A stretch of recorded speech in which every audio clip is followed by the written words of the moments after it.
I'm on your side. Oh, yeah. Do you remember how this started? Well, it was a song I and somebody else wrote quite a while back. And for its time, it was kind of revolutionary because it was a man supporting a woman, as opposed to back then, so much in our mainstream it was still the woman. Right. Even though feminism existed, Sure. but it wasn't what it is today. Right.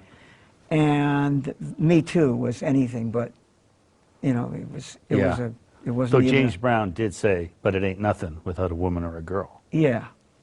And today, if he was rewriting it, he wouldn't say girl. Right.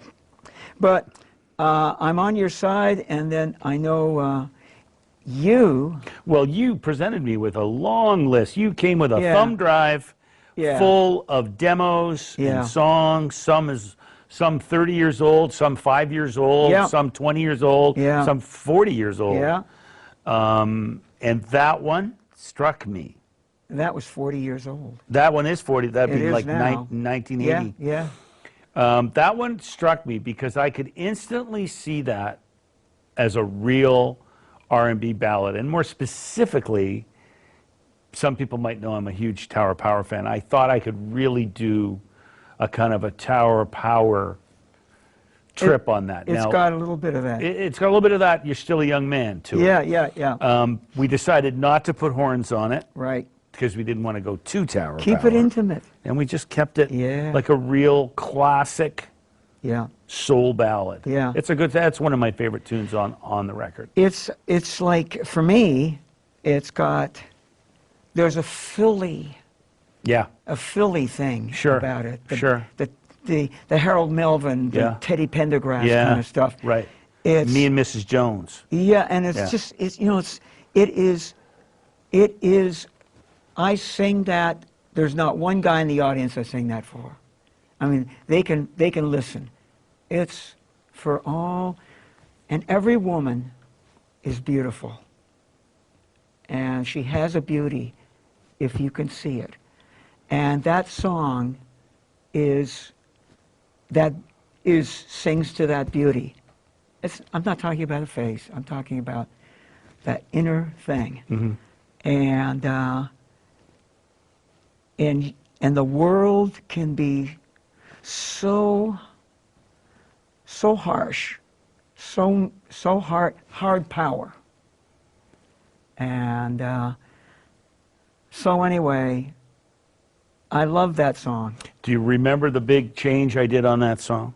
Oh yeah. So well, taking it from 4/4, that little bouncy 4/4 thing, right, and taking it and putting it into ballad form, and also the great.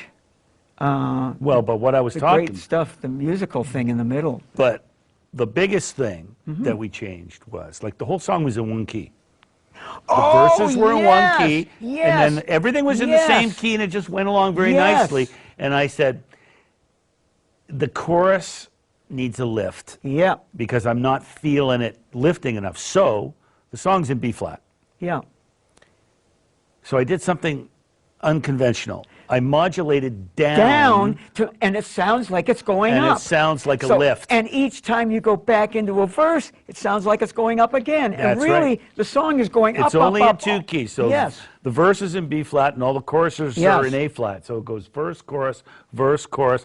But going down gave the chorus a whole different flavor. Yeah. Like, oh my God, what's happening now? Yes. You know, when the background vocals came in, when Robyn came in and all that.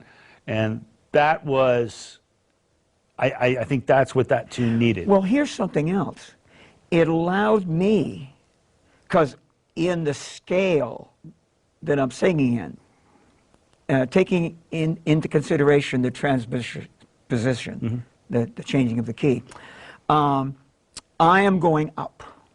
You're going up. So I'm going up, but it allows me the key's going down. Yes, which allows me to go up without marching towards the ceiling. Which meant we could make the key of the verse a little bit higher. Oh, yeah. Because now you don't have to go as high in the chorus, because that's a tone down. Yes, and then at the end, when we modulate the chorus, I've got all this room up top. Right. Which is basically the chorus just going back to where it Back always to the was. key of the song. That's right. Yes. Yeah. But it just allows it to explode. Yeah. It just shows what arranging, you know, the power of arranging. Oh, man. Like songwriting is one thing. Mm-hmm.